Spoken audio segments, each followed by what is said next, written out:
If you are a Nigerian or any other national that is living in Nigeria, I'm very sure that you are using any of these network providers you are seeing on your screen right now, be it MTN, Glo, or even Airtel. If this is correct, then this video is for you. Please watch to the end so that you know exactly what happened to this young beautiful girl you are seeing on your screen right now, because you might just be the next innocent victim. Of course, you had me right. Her name is Miriam Titilayo Ibrahim. She's a youth corper that is currently serving in Ondo State, that's southwestern part of Nigeria, and she is also a businesswoman that is into selling of female underwears. Though she started serving in Cross River State, that's southeastern part of Nigeria, before she was later deployed to Ondo State, where she is currently serving due to some health challenges. The whole incident started on the 16th of October 2025.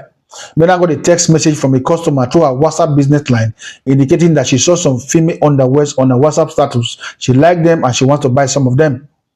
She put out the one she needed, and both of them reached an agreement on prices. The woman then asked her to deliver them to her in a hotel where she's lodged with her husband, but Miriam quickly declined that she does not do deliveries. She only says, but she has a dispatch rider that does all of that for her, so she can make that arrangement. The customer paused for a while, and after some time, he replied and told Miriam not to bother about the dispatch rider, that she should send her location, because wherever she is, she can meet her there and pick them up.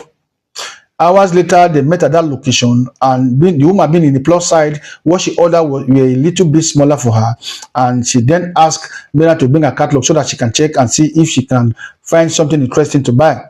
That was how Miriam brought out her phone, and the both of them started scrolling and seeing the pictures of what she has. As they were doing that, a man quickly joined them that identified himself as a policeman, and while the woman on the other hand brought out a badge and indicated that she's a policewoman. That was how Miriam was arrested and taken into custody.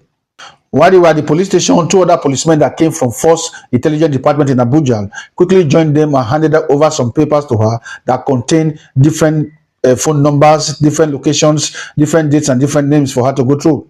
While she was doing all of that, she was able to recognize some phone numbers belonging to some of her family members, some of her friends, and even that of her mother. And that of the location, she also remembered that she visited some of those locations recently, and the exact date was on them. And she further noticed that her mother's phone number was labeled a soft target, while her own phone number was labeled the main target. It was at that point that it became clear to her that they have been trailing her for a very, very long time, and why they were doing that is what she was yet to know. It was much more later that same day that they told her that somebody was kidnapped sometime in January 2024 in somewhere in Ebonyi State, that's southeastern part of Nigeria. And it was a phone number they used to contact the victim's family and negotiated the ransom. And the victim later died in captivity. So they believe that she was part of that operation. She was shocked like never before and told them that she bought that SIM card sometime in April 2025. That's less than a year ago. They didn't believe her. They also asked her why she was always changing locations. She told them that she actually has an ulcer condition. That was why she was redeployed to Ondo State, so that she can be close to her family. Immediately they took her to the hospital to run some tests to verify that if she has told them the truth. She was in that hospital for 2 days, but that was under their surveillance. It was after that 2 days that the result came out, and the doctor confirmed to them that she actually has an ulcer condition. From there, they took her to her Airtel office to verify if she actually bought the SIM card this year. When they got there, she submitted an NIL document to them, and they did every verification possible. And it happened that she actually bought the SIM card sometime in April 2025. And Airtel told them that she didn't own that phone number 2024 when that crime was committed. That simply means Airtel company sold a recycled phone number to her. As for me, that alone supposed to have indicated that, but it did not. They still returned her back to the station and continued their investigations. This time they started asking for the SIM card proper, and the sister had to waive that to them before they could give her a bail. And they gave her an appointment to come to Abuja to continue her defense. And they also seized an Android phone, a smaller phone, and the SIM card, and a Wi-Fi provider. The appointment they gave to her to appear in Abuja was slated for November last month. I don't know if she has gone. But I want to believe that she must have done that because those policemen returned to Abuja with her properties. She refuses to go to Abuja to finish that case. She might likely not get her properties back.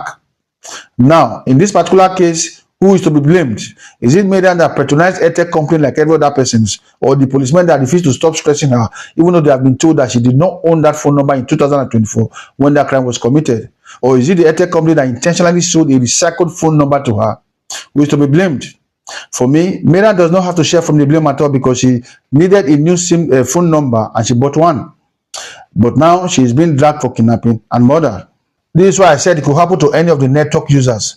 As far as network providers continue to recycle phone numbers, more innocent people are still going to get into trouble. But especially now that kidnapping is really on the high side across the whole of Nigeria. I do not think that the kidnappers of nowadays are dumb enough to retain a particular phone number they have already used in an operation. These days, if you don't use a particular phone number for some time, that network provider will block that SIM and assign that number to somebody else. That's even happened to me before. But my own case was MTN. I had one MTN that I didn't use for some time, though I can't remember how long it was. By the time I decided to start using it again, the SIM card could not get network. So I had to go to network MTN office to complain to them. They told me that the SIM card has been blocked, that number has been given to somebody else. I even tried the number so many times and it rang and the person was picking up. That was how I lost that particular phone number. So you can see that it's a thing that anybody can be a victim of. But the big question right now is that why are network providers recycling phone numbers, even when we know that numbers can be exhausted? Yes, they know that numbers can be exhausted. Then why are they not recycling the phone numbers they have on ground instead of creating new ones? At times I ask myself, is it that they want to cut cost or what? You know, these phone numbers that you see, they have records. So if you decide to buy a SIM card today, just know that you've already inherited somebody's record, and that is very, very bad.